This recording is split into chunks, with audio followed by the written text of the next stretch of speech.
Well, we are celebrating 11 years of Storm Team 4 having the most accurate forecast.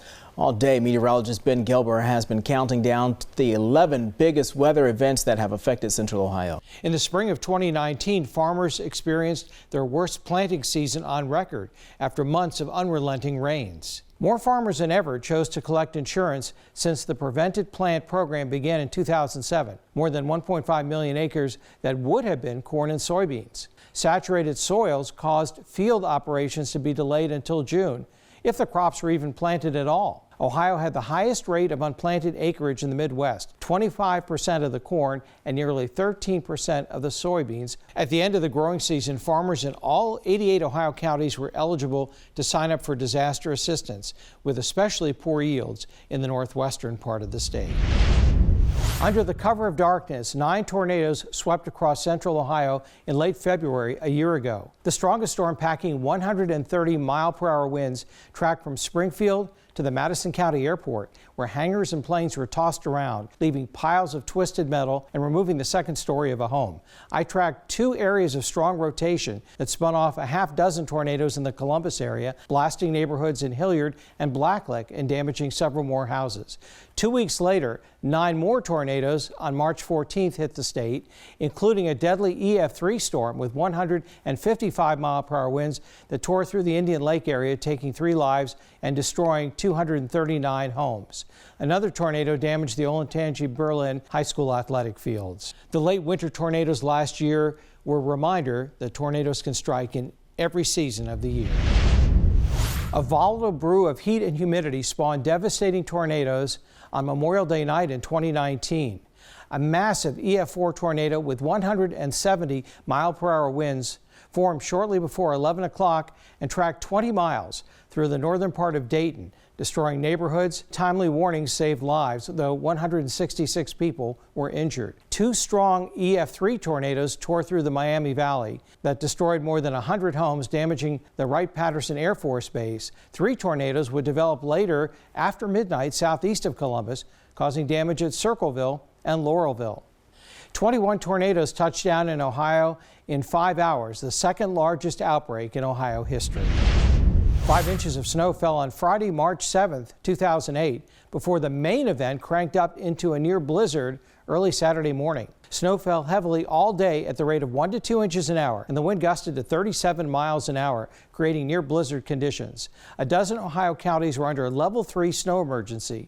The Ohio State Highway Patrol reported more than 1,900 crashes, with travel coming to a virtual halt by afternoon. 90% of the flights in and out of Port Columbus were canceled. 20 inches of heavy wet snow was the deepest in Columbus since January 1863. Yet 5 days later it was 60 degrees and almost all the snow had disappeared. On Palm Sunday, April 11, 1965, a dozen tornadoes raced across northern and central Ohio. Rare twin funnels moved toward Toledo from northeast Indiana. 5 tornadoes were rated F4, with winds exceeding 200 miles an hour. 4 people died in northern Delaware County at Radnor just before midnight. Several tornadoes were on the ground for at least 20 minutes. The storm damage statewide totaled more than $2.4 billion, the costliest outbreak in Ohio history. 60 Ohioans died in the Palm Sunday tornadoes that took more than 270 lives in the Midwest. In the aftermath, civil defense sirens were repurposed for tornado warnings, and the Weather Service created a new system of watches and warnings to better protect the public. In the harshest conditions ever encountered during a college football game, 50,000 hardy fans braved gale force winds, poor visibility, and stinging cold to watch the Ohio State Buckeyes and Michigan Wolverines slug it out on a snow-covered field at Ohio Stadium. The start of the game was held up by a controversy between the athletic directors over whether to play the game at all. At kickoff, the temperature was 10 degrees with a wind chill of 8 below zero. Ohio State and Michigan battled through 8 inches of new snow in a game that had only 3 first downs, 10 fumbles, 45 punts, which accounted for all the scoring. The only touchdown came on a blocked punt before halftime that Michigan recovered in the end zone, leading to a 9-3 win. When the snow stopped several days later, 10 to 36 inches of snow had blanketed the state. After making landfall in Galveston, Texas on September 13, 2008, the remnants of Hurricane Ike reached the Ohio Valley the next day on a Sunday. An unseasonably warm and sunny afternoon suddenly turned violent when powerful jet stream winds met up with the storm, ramping up to hurricane-force gusts along the Interstate 71 corridor, toppling thousands of trees and power poles and flattening crops. Electricity was knocked out for 2.6 million homes and businesses around the state, including 330,000 in the Columbus area. Hundreds of thousands were in the dark for a week. The major Columbus area school districts were closed for several days. 7 Ohioans died in the rare tropical windstorm that caused more than $1 billion in losses. April 3, 1974, the Xenia tornado outbreak, a little before 4:40 in the afternoon, the time marked by a stopped clock. A violent tornado with 300-mile-an-hour winds left more than half of the city of Xenia in ruins in just minutes. 32 people died and 1,150 were injured. More than 7,000 homes were destroyed in the tornado outbreak that caused $250 million in losses at the time. There was little warning except for a dramatic hook echo on a primitive radar display. Tornadoes also touched down in London and New Albany. In the wake of the shocking disaster, Xenia added 10 sirens and tornado shelters. The Ohio Committee for Severe Weather Awareness was formed 4 years later to provide tornado safety education and schedule annual tornado drills in schools and businesses during Severe Weather Awareness Week. Light rain turned to snow during the pre-dawn hours of January 26, 1978, as temperatures plunged from the low 40s to 10 degrees overnight.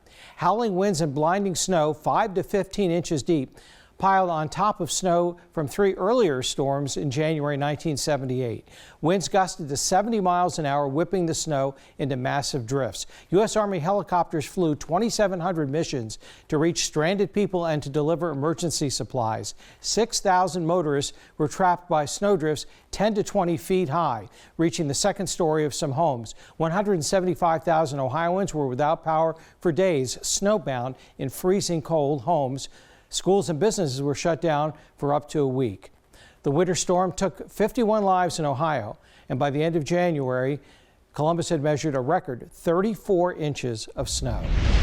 Before the hot summer of 2012, most of us had never heard of a derecho, a widespread damaging straight-line wind event. That was until a fierce squall line hit Columbus at rush hour on June 29, 2012, with winds topping 80 miles per hour, knocking down thousands of trees and transmission lines. Wicked winds and blinding rain caused havoc as fallen trees blocked roads. Some of the worst damage occurred on Hamilton Road near State Route 161. Rows of telephone poles were blown down by storms that traveled 700 miles at highway speeds from the Midwest to the Mid-Atlantic states. More than 1 million in Ohio lost power in the midst of an 11-day heat wave, leaving some families in the dark for more than a week in the intense heat. Light rain began falling on Easter Sunday, March 23, 1913. 2 storms dropped 7 inches of rain on the Columbus area over the next 4 days, sending every major waterway over its banks. The confluence of the Olentangy and Scioto rivers flooded East Franklinton, then known as the Bottoms, with up to 17 feet of water. Columbus residents trapped by the rising floodwaters climbed to rooftops and clung to trees while waiting to be rescued from the swirling waters that had turned into deadly whirlpools. Communities from Delaware to Chillicothe and Dayton suffered heavy losses. The 7.2-mile Franklinton flood wall, completed in 2004, was built to protect the city from such a disaster ever happening again, which took 93 lives in Columbus and nearly 500 statewide.